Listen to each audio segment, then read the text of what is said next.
ஏசாயா 62 அதிகாரம்.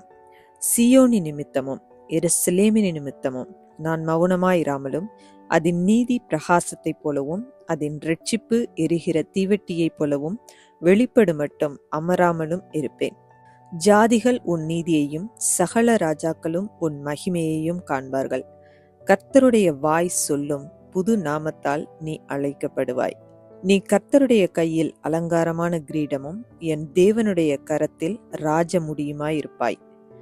நீ இனி கைவிடப்பட்டவள் எண்ணப்படாமலும் உன் தேசம் இனி பாழான தேசம் எண்ணப்படாமலும் நீ எப்சிபா என்றும் உன் தேசம் பியூலா என்றும் சொல்லப்படும். கர்த்தர் உன்மேல் பிரியமாயிருக்கிறார், உன் தேசம் வாழ்க்கைப்படும்.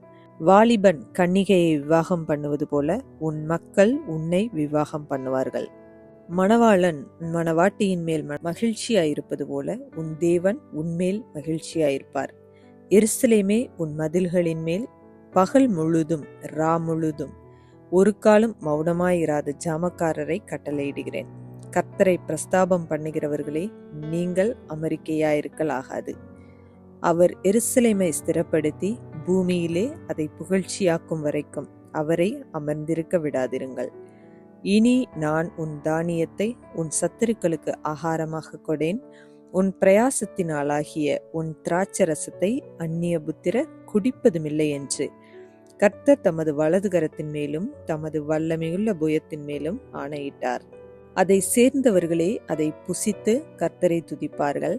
அதை கூட்டி வைத்தவர்களே என் பரிசுத்த ஸ்தலத்தின் பிரகாரங்களில் அதை குடிப்பார்கள். வாசல்கள் வழியாய் பிரவேசியுங்கள், பிரவேசியுங்கள்.